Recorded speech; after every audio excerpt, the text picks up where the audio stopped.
Dalam video ni saya akan sharekan bagaimana untuk membayar parking DBKL.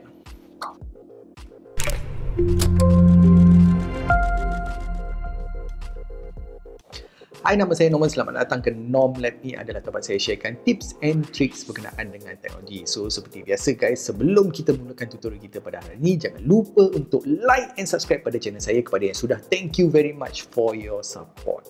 Guys, hari ni saya nak sharekan bagaimana kita boleh membayar parking DBKL kita menggunakan aplikasi. Sebab apa? Mulai 1 Oktober. Mulai 1 Oktober yang telah dikeluarkan, statement yang telah dikeluarkan oleh DBKL bermaksud semua pengguna yang membayar parking secara manual lah, secara old school ni, membayar menggunakan shilling. You pakai duit ke, shilling ke, cash ke, menggunakan mesin tu, atau yang menggunakan touch and go dekat mesin tu, mulai 1 Oktober dah tak ada dah. Kita perlu menggunakan aplikasi. So mulai 1 Oktober ni DBKL telah mengeluarkan statement bermaksud kita boleh menggunakan 4 aplikasi. So 4 aplikasi tu adalah, yang pertama adalah menggunakan Easy Smart Park, Flexiparking, Wilayah Parking dan juga Mcash. Dan mengikut berita terkini, Jom Parking juga akan diaktifkan semula bermula 7 Oktober 2020. So Jom Parking pun ada, dan juga integration bersama dengan Boost dan juga Touch and Go e-wallet. So yang tu sedang dalam progress sedang dibuat.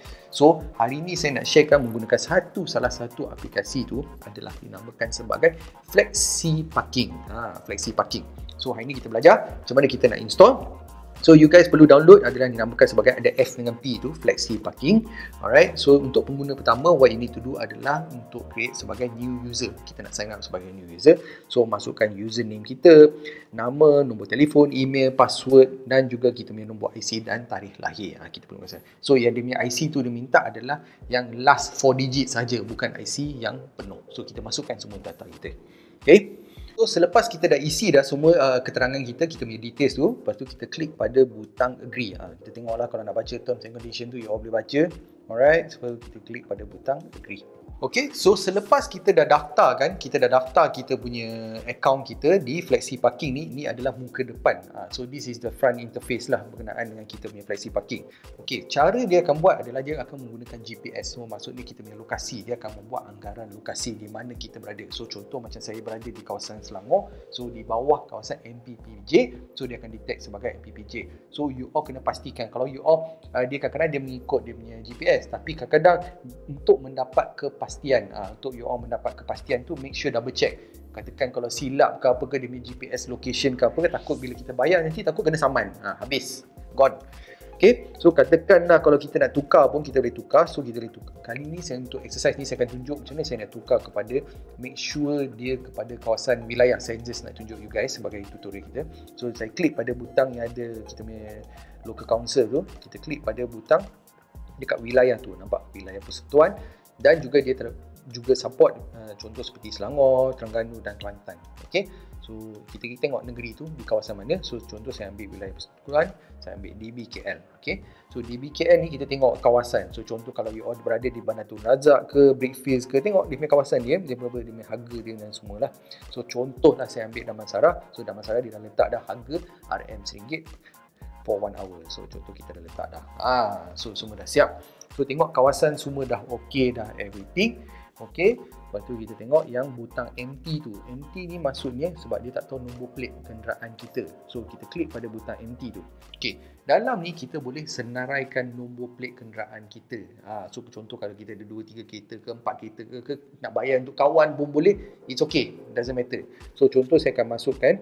Okey, saya masukkan satu nombor plate kenderaan. Saya letak yang ngarut-ngarutnya lah. Boleh tak saya letak apa yang tak wujud? Nomlab. Boleh tak saya cuba? Nomlab. Nomlab nombor 1. Oh, Nomlab 1. Okey ke? Oh, boleh. So okey, so kita letak Nomlab nombor 1. Memang tak pernah ada nombor kenderaan tu. Okey, so pastikan you all letak yang betul kan kena saman pula nanti. Alright, so you all dah letak dah Nomlab 1. So yang tu adalah your kereta. Kita letak kita punya kereta Okay, so kita tengok dah everything semua dah okay dah. Alright, yang penting adalah of course lah macam mana kita nak bayar kredit tu, macam mana kita. So cara dia orang buat adalah kita perlu masukkan duit. Kita masukkan duit ke dalam aplikasi berkenaan. So kita tengok yang belah kanan tu, yang kat atas tu, alright, adalah kredit. So buat secara waktu saya punya kredit ni adalah kosong. Saya sharekan ni maksudnya kosong. So what you need to do adalah kita perlu top up. Macam kita buat prepaid ke apa ke, kita masukkan duit kita dalam kita punya, we call it dalam aplikasi berkenaan. So kita klik pada butang kredit. So butang kredit ni kita boleh membeli kredit. So dalam ni dia dah tulis free extra credit for purchase of 50 credits and above. Maksudnya bila kita beli 50 kredit ke atas, kita akan dapat free extra credit. Bestnya. So monthly pass pun kita boleh buat ke, depends pada you all lah. So contoh saya ambil RM10. Okay, kita boleh menggunakan, kita ambil RM10 ke, RM20 ke, RM30 ke, terpulang pada you all, how much you all nak letak. Cuma baguslah once kita letak RM10, kita tolak-tolak je lah sikit-sikit kan. Tak perlulah setiap kali kita nak reload kan. Okay, kredit tu kita klik pada, contoh kalau saya ambil RM10, saya ambil RM10. Lepas tu you all ada 1, 2, 3, 5 option. Kita ada 5 option untuk kita nak top up kredit tu. So FPX maksudnya kita buat online banking, atau kita boleh menggunakan debit card kita atau kredit card kita, kita punya kredit card, Visa atau Mastercard, atau menggunakan kita punya e-wallet. Maksudnya dia akan ambil duit daripada e-wallet kita. So kita boleh menggunakan Boost, Touch and Go ke Grab ke, terpulang pada you all. So contohlah saya nak ambil, kalau nak ambil online, kita klik pada online, kita pilih lah bank mana. So contoh kita ada bank, contohlah kita ada Maybank, ada tak Maybank? Maybank ke BSN ke, terpulang pada you all, SPX ke credit card ke, tengoklah yang mana satu you all nak buat. So contoh kalau nak ambil Boost, dia akan letak kat sini Boost.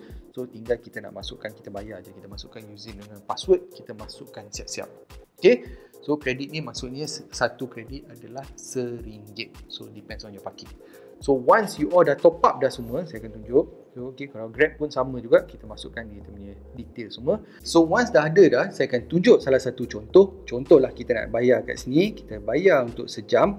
Alright, kita bayar untuk sejam. Okay, contoh macam saya tengah buat filming sekarang ni, dah lebih daripada pukul 6, dah tak boleh bayar lah. Sebab dia dah beritahu you do not need to pay parking at this time. Maksudnya dah percuma dah. So saya nak tunjuk you guys pun susah juga. Tetapi bila kalau you all klik je, sama juga proses dia. Bila kita klik, apa yang akan keluar dekat sini adalah dia akan tunjuk masa dia. Dia punya masa dia akan keluar. Lepas tu dia akan keluar countdown.